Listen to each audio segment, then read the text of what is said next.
What's going on, H-Town? Rockets fans all over the world, no matter which H-Town you are in. Thanks so much for watching Rockets Daily. My name is David Delano. We're getting midway through August. Excited about Thursday, August 14th. Recording this here on Tuesday, August 12th. But the 14th, stay tuned, stay locked in with us.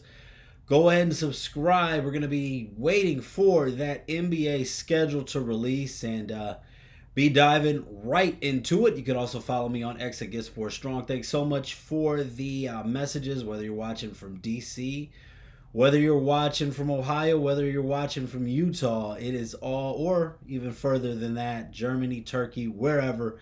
Thanks so much. I deeply appreciate you making this a part of your day. And feel free to drop a comment on what's going on in your mind as far as topics that relevant to you or things that you would like to discuss pertaining the Houston Rockets. And one person, as we've got some time in this off season waiting for things to happen, someone who definitely has time has been Kevin Durant. And this is a reoccurring theme with Kevin Durant. Some people can think it's no big deal. Some people it can highly annoy. But as many of you are aware of, Kevin Durant is someone who definitely likes to go back and forth with fans on social media. Whether it affects him, whether he just, it's just some playful back and forth as far as, hey, you guys have a voice. Everybody has a microphone now. Everyone can get online and post anything and say anything, a lot of times without accountability. So Kevin Durant's looking and he has time to fire back. And there's yesterday on Monday we talked about the NBA schedule being released with the Rockets. Sorry, the schedule hasn't been officially released yet, but there were a few dates. The Rockets playing the Lakers on Christmas and the Rockets opening the season against the Thunder in Oklahoma. Banner-raising day for the Thunder.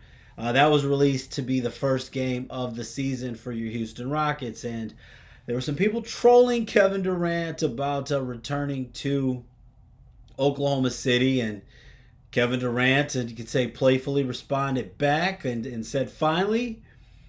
He said, finally, it's been 10 years, about time that they win one. LMAOOO.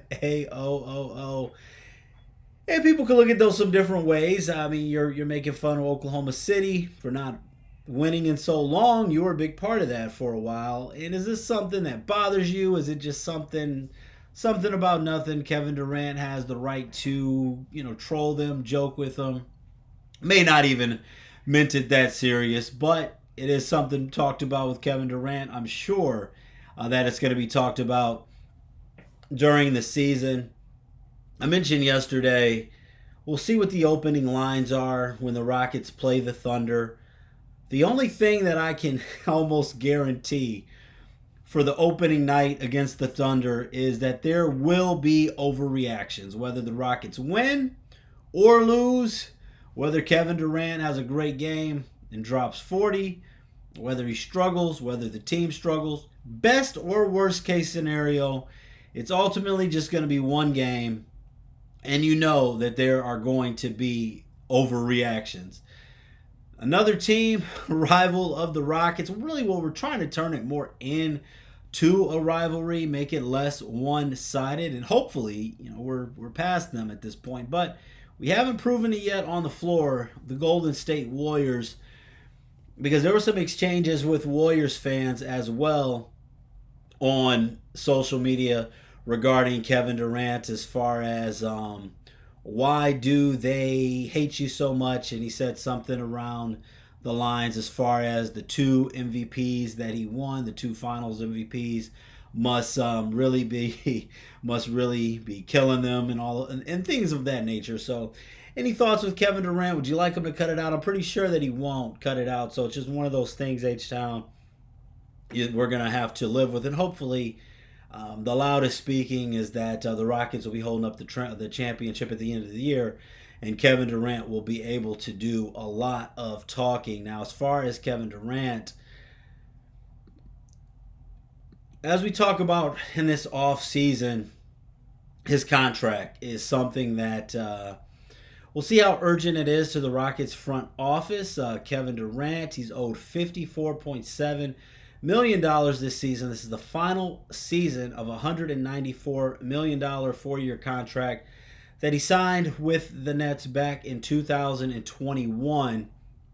And right now, the according to the NBA's over 38 rule, the max that the Houston Rockets can offer Kevin Durant is a 2-year extension for $122.1 million. I saw an article stating that the Rockets are not, and we'll wonder the credibility of this, but they're saying that the Rockets are not likely to go, according to one source, beyond 2 years, $100 million. It's about $22 million on the table.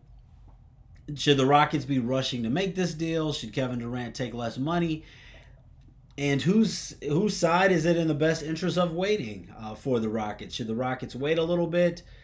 For Durant, I don't really see the urgency to sign something other than the max, but I also would like to see how things play out a little bit. I would like to see personally, especially when you look at the longevity of this franchise, probably looking at a 2-year max for Kevin Durant, best case scenario, and his 2-year championship window. However, the championship window beyond Kevin Durant can go much deeper the way that this roster is currently being built. So I would like to see Tari taken care of.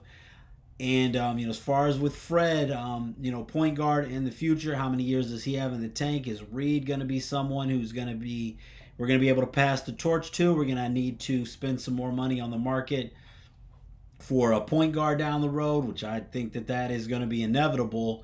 Also, Dorian Finney-Smith's contract, only first 2 years of that contract are guaranteed. So things with that too, that's another thing to keep your eye on as far as with Kevin Durant's contract, along with an extension possibly for Tari Eason. Now, let's go ahead and talk about the Rockets. Rockets history. Yesterday we talked about the 86-87 season, which came after NBA Finals runner-up 85-86 season. Had some suspensions, due to violating the league's drug policy, some 2.5-year suspensions. And also in the 86-87 season, we started to run into injuries that would ultimately cut Ralph Sampson's career short. And this particular season, the 87-88 season for the Rockets, went 46-36, sixth seed in the Western Conference again. But this year lost to the Dallas Mavericks in the first round of the playoffs in just 4 games. Hakeem Olajuwon led the team with 22.8 points per game, 12.1 rebounds, 2.7 blocks. Another dominant season on both ends of the court. Purvis Short, 14.3 points a game. Sleepy Floyd, 13.1. Ralph Sampson, unfortunately, only played 19 games during the season, averaged 15.9 points a game, heavily cut down due to injury. Sampson's injuries included the playoffs. He did not play at all in that 4-game series that the Rockets lost 3-1. Olajuwon balled out, though, despite the Rockets losing in the first round 3-1.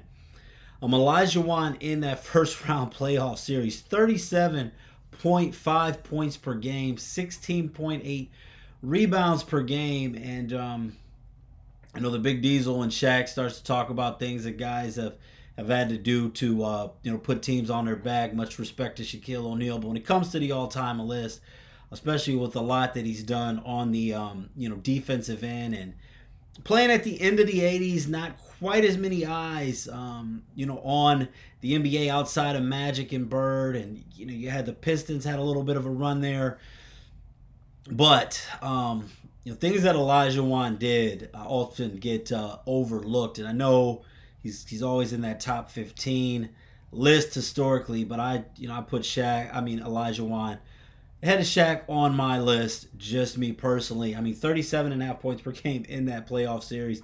Sleepy Floyd was second with 18.8 points per game. You had John Barry Carroll with 11 points per game.